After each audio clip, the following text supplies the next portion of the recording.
US national security strategy 2025 किसी war plan जैसी नहीं लगती। ये कॉर्पोरेट मेमो जैसी है। फ्यूअर गारंटीज, मोर कंडीशंस और एक क्लियर मैसेज, अमेरिका फर्स्ट, जिसमें हर पार्टनर अपना बिल खुद पे करे। सवाल ये है कि इस नए यूएस प्लेबुक में इंडिया का रोल क्या है? फ्रंटलाइन एलाय, स्ट्रेटेजिक पार्टनर या सिर्फ एक मार्केट? और सबसे अहम, पाकिस्तान के लिए इसका मतलब क्या बनता है?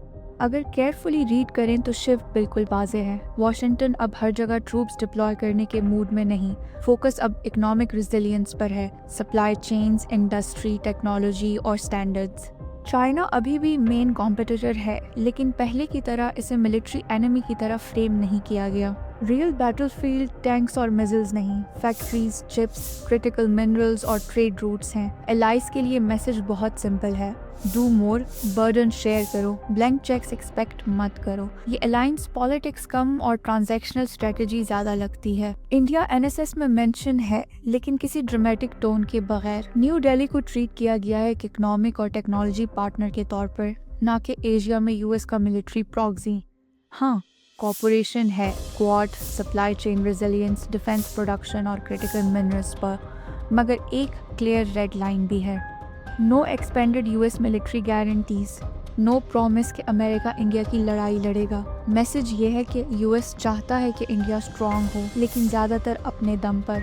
अगर चाइना का एंगल देखा जाए तो यहाँ स्ट्रेटजी और भी इंटरेस्टिंग हो जाती है। यूएस चाइना को इकोनॉमिकली कंटेन करना चाहता है, बिना किसी मैसिव मिलिट्री कन्फ्रंटेशन के। इसका मतलब है कि एक्सपोर्ट कंट्रोल्स, टेक अलाइनमेंट और चाइनीज सप्लाई चेन्स के लिए अल्टरनेटिव्स बनाना। इंडिया यहाँ यूजफुल है एज अ मैन्युफैक्चरिंग हब और एज अ टेक पार्टनर के तौर पर, लेकिन फॉर्मल मिलिट्री अलायंस के तौर पर नहीं। पाकिस्तान के लिए शॉर्ट टर्म में इसका क्या मतलब है? शॉर्ट टर्म में ये बिल्कुल भी बुरी खबर नहीं। ऐसी यूएस स्ट्रेटजी जो एशिया में डीप मिलिट्री इंटेंगलमेंट से बच रही हो, इंडिया पाकिस्तान क्राइसिस में ऑटोमेटिक अमेरिकन इंटरवेंशन का चांस कम करती है। ये एस्केलेशन रिस्क को थोड़ा सा लोअर करता है और ट्रांजैक्शनल अप्रोच पाकिस्तान के लिए स्पेस क्रिएट करती है काउंटर टेररिज्म, ट्रेड, एनर्जी और नीश टेक कॉर्पोरेशन में, बिना इंडिया के साथ जीरो सम सिक्योरिटी रेस के। लेकिन इसके लॉन्ग टर्म में चैलेंजेस क्या हैं? लॉन्ग गेम ज़्यादा टफ है, चाहे फॉर्मल गारंटीज ना हो। यूएस इंडिया कॉर्पोरेशन इन टेक्नोलॉजी, इंडस्ट्री और डिफेंस प्रोडक्शन इंडिया की स्ट्रेटेजिक डेप्थ को स्ट्रॉन्ग करता है। इसका मतलब है फास्टर मॉडर्नाइजेशन और बेटर कैपेबिलिटीज जो साउथ एशिया के डिफरेंस बैलेंस को अफेक्ट करती हैं। और एनएसएस से एक बात बिल्कुल क्लियर है, साउथ एशिया वॉशिंगटन की प्रायोरिटी नहीं है। अगर क्राइसिस होती भी है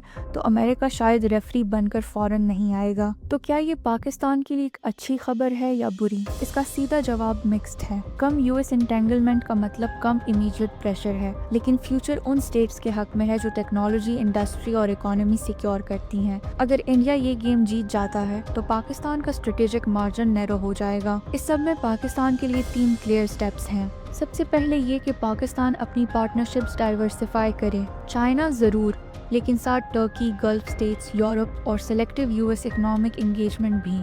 सेकेंडली, क्रेडिबल डेटरेंस अब भी मेंटेन रखे। डिफेंस मॉडर्नाइजेशन और एसिमेट्रिक कैपेबिलिटीज अब भी एसेंशियल हैं। और सबसे आखिर में, इकोनॉमी को नेशनल सिक्योरिटी के तौर पर देखे।